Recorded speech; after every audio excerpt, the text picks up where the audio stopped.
Tapi kebiasaan di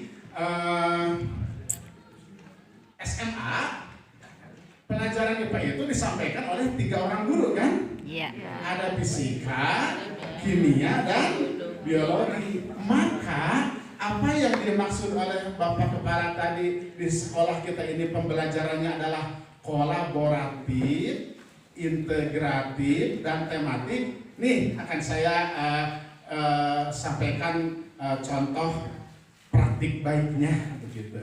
Apa yang sudah kami lakukan guru IPA berkolaborasi karena itu wajib. Kalau IPA itu tadi juga Bapak Kepala menyebutkan IPS juga wajib, bahkan IPS lebih ekstrim loh Bu. 4 mata pelajaran. 4 mata pelajaran mengajarkan IPS coba. Tuh guru IPS para buat garlut para buat lain. Kebetulan kalau saya kan fisika, kimia, biologi kan 3. Jadi sampai berkolaborasinya 3 orang. Nah, Bapak dan Ibu yang mungkin tahun depan itu, tahun ajaran baru depan itu di sekolah-sekolah SMA di Cilacap itu wajib ya. Kan ada pilihan, ada apa maksudnya, mandiri belajar ya, mandiri berubah, dan mandiri berbagi ya. Nah kita mah sebutnya mandiri berbagi ya. Nah kalau kita mah, kalau yang mandiri berubah itu masih menggunakan kurikulum 13, tapi sudah mulai mempraktikkan kurikulum merdeka itu. Kalau kita karena tadi lolos dari tahun 2021, kita sudah berjalan 1 tahun. Nah, maka ini akan saya sampaikan hasil kerja kami. Nah, nama saya di situ tertera Dede Supriyatna. Nama saya Dede Supriyatna. Di sini juga ada tercantum. Kemudian ada yang kedua yaitu Ibu Reni. Kebetulan Ibu Reni ada di sana Bu Reni. Nah, ini rekan kolaborasi saya guru fisika. Dan yang ketiga Bapak Muhammad Ali Hasan, itu guru kimia. Mana ada gula? Biasa pas jago mungkin ada gula. Nah, itu guru kimia. Kami bertiga itu berkolaborasi untuk melaksanakan tugas utama guru penggerak. Apa tugas utama guru penggerak itu? Yang pertama adalah membreakdown atau menganalisis capaian pembelajaran yang sudah disiapkan oleh pemerintah. Nah, Bapak dan Ibu, Bapak kemarin di kurikulum 13 mengenalnya kan KIKD. Di kurikulum merdeka tidak ada. Yang ada CP, capaian pembelajaran. Nah, kan nanti dari KIKD itu kan diberikan menjadi silabus. Di kurikulum merdeka tidak ada. Yang ada adalah tujuan pembelajaran. Nah, dari CP ke tujuan pembelajaran. Kemudian kan kalau kita sudah punya silabus, tugas Bapak dan Ibu kan biasanya membuat RPP. Ya. Nah, di kurikulum merdeka tidak ada yang namanya RPP. Yang ada adalah modul ajar. Nah, ini contoh yang pertama adalah pemetaan capaian pembelajaran atau CP yang sudah disiapkan oleh pemerintah. Tugas kita, nah itu yang pertama adalah memetakan tujuan pembelajaran. Ini contohnya tujuan pembelajaran yang pertama, ini ada konsep-konsepnya. Konsep membuat tujuan pembelajaran itu harus ada kompetensi. Ya, Ibu sehari-hari biasa nyebutnya menggunakan KKO ya. Jadi kompetensinya itu ya, menganalisis, mendeskripsikan, nah itu yang masuk kompetensi. Ada konten, yang kedua ada 3 seluruhnya. Yang pertama sekali lagi kompetensi. Yang kedua konten itu kalau di situ kalau kompetensi itu mempertanyakan dan memprediksi, itu ya kompetensinya. Kontennya itu konsep IPA, fisika, kimia, dan biologi dalam kehidupan sehari-hari. Itu adalah kontennya, ya. Nah, kemudian yang kompetisi konten, satu lagi adalah apa? Variasi itu apa? Variasi, variasi. Nah, jadi kalau variasi itu di situ misalkan ada mempertanyakan, ada memprediksi, dan terakhirnya bisa misalkan dengan menyajikan. Nah, di situ holistiknya tergambar loh. Kalau di kurikulum 13 itu kita mengenal keterampilan, pengetahuan, keterampilan, dan sikap. Nah, di kurikulum Merdeka itu tidak dikenal. Harus holistik. Bersatu. Di situ insya Allah tergambarkan. Jadi pengetahuannya memprediksi, mempertanyakan, keterampilannya menyajikan gitu. Sikapnya sudah pasti di situ ada profil pelajar Pancasila di sana, profil pelajar Pancasila yang dituntut di sana berkebinekaan global, mandiri, bernalar kritis, kreatif, bergotong royong. Dari ke-6 dimensi itu tidak selalu harus ke-6-6-nya, boleh 2, boleh 3, artinya tidak selalu harus seluruhnya. Di situ misalnya contohnya tidak mencantumkan beriman bertakwa pada Tuhan Yang Maha Esa dan berakhlak mulia, tidak ya. Tapi yang itu yang dimiliki itu. Nah itu contoh satu saja. Mengenai konsep IPA dalam kehidupan sehari-hari, jadi begini Bapak dan Ibu. Sekali lagi, di fase E tidak dikenal biologi, yang dikenalnya IPA. Maka kami, saya, Bu Reni sama Pak Ali, dari CP yang yang dikirim oleh pemerintah pusat, kebetulan fisika kimia biologi itu sama, ya muncullah itu kontennya tidak memunculkan fisika, tidak memunculkan kimia, tidak memunculkan biologi, tapi IPA. Contoh yang pertama tadi itu adalah konsep IPA dalam kehidupan sehari-hari. Itu ya. Kalau ini untuk semester genap nih. Konsep IPA dalam kehidupan sehari-hari.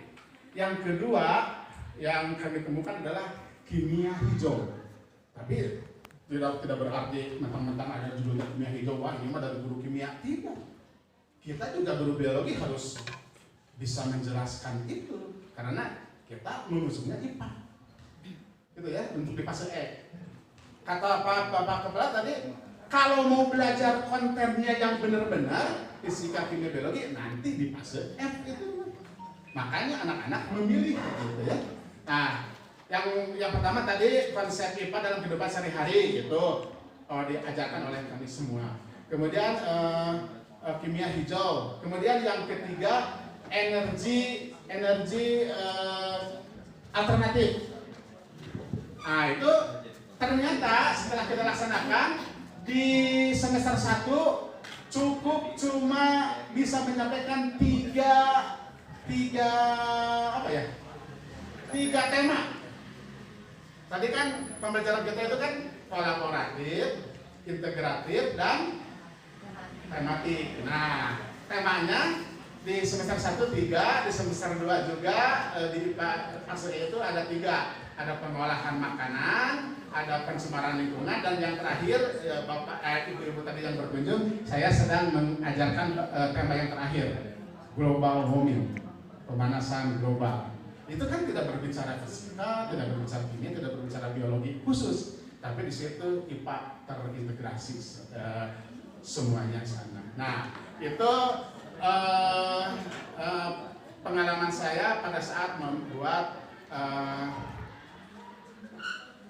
alur tujuan pembelajaran, ya, membuat alur tujuan pembelajaran. Jadi semester 1, semester 2 kami sudah memperoleh tiga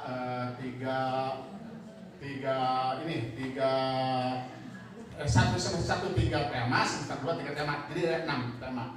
Nah, itu contoh alur tujuan pembelajaran yang semester genap itu dari semester ganjil itu berlanjut pada tujuan pembelajaran 10.4 itu tentang pengolahan makanan, kemudian 10.5 itu tentang pencemaran lingkungan, dan 10.6 yang terakhir tadi yaitu global warming. Dan setelah itu selesai, berlanjutlah ke fase F. Ini membuat alur tujuan pembelajaran ATP itu, tugas kita itu seperti ini contohnya ya.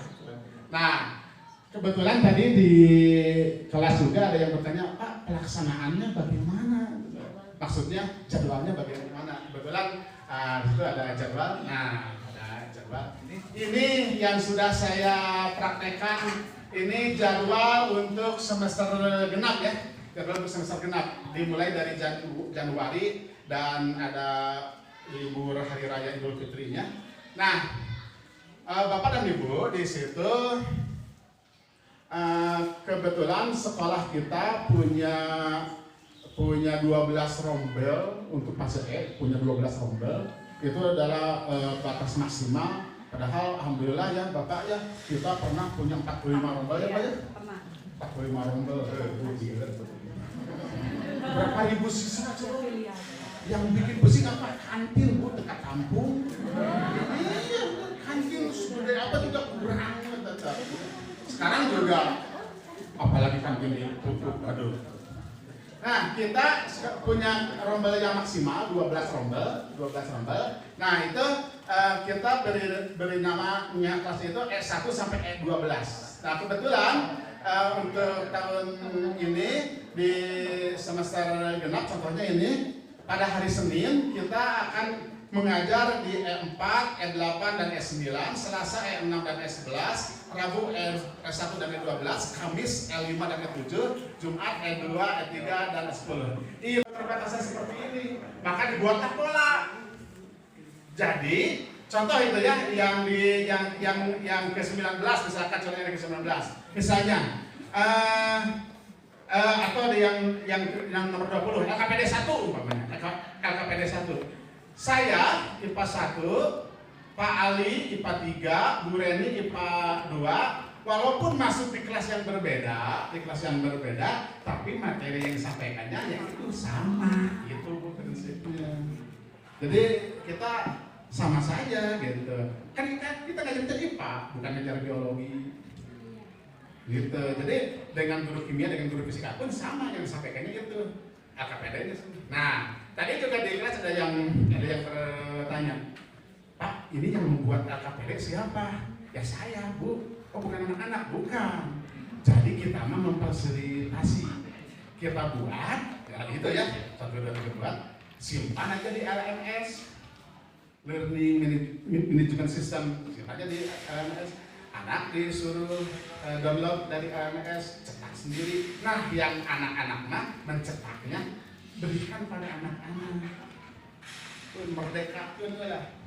Kalau mereka belajar, kita juga harus merdeka mengajar dong. Masa anak-anak merdeka belajar kitanya dijaga terus bisa. Kudunya merdeka mengajar juga kan? Iya, gitu merdeka aja senang. Kata Pak Kepala juga tadi senang kepada di paradigma baru mah senang. Alhamdulillah benar senang pokoknya. Ya, nah, iya. Nah itu yang keterangan di bawah itu contoh adalah tema-tema ya. Nah terakhir mungkin saya akan memberikan penjelasan itu Bapak punten Bu Amira modul MA. Sana yang kelima, nah itu yang kelima.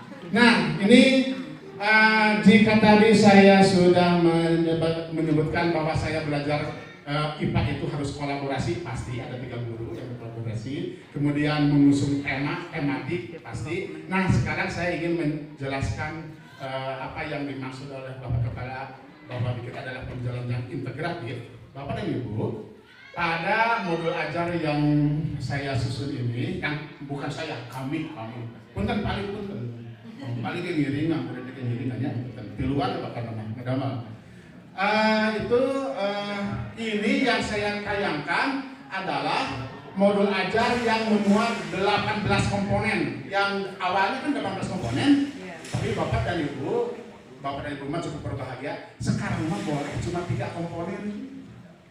Yang ini mah 18 komponen. 18 komponen. Informasi umum 1, kompetensi awal 2, profil pelajar Pancasila 3, sarana dan prasarana 4, target peserta didik 5, model pembelajaran 6. Nah, ini ya, model pembelajaran. Nah, kemudian masuk ke tujuan pembelajaran 7. Terus sampai akhirnya terakhir adalah glosarium 18 itu. Terakhir adalah glosarium. Duh, ya operatornya lambat bisa gitu. Ayo. Punten Pak. Glosarium paling akhir Pak. Paling akhir. Masih atau masih? Masih Pak. Nah, glosarium daftar pustaka itu maksudnya. Nah, itu sampai 18. Sekarang yang 3 komponen itu cuma memuat 3 bagian saja. Apa 3 komponen itu? Yang pertama adalah tujuan pembelajaran. Tujuan pembelajaran dari mana tadi? Di breakdown dari CP yang sudah dibuat kan? Yang sudah dikirim ya. Nah, tujuan pembelajaran. Nah, kemudian yang kedua adalah kegiatan pembelajaran. Yang ketiga adalah asesmen. Nah, yang ini yang saya buat ini adalah ada 18 komponen, insya Allah lengkap. Nah, ini di pemetaannya satu tema itu bisa membutuhkan waktu sampai 30 jam pelajaran. 30 jam pelajaran.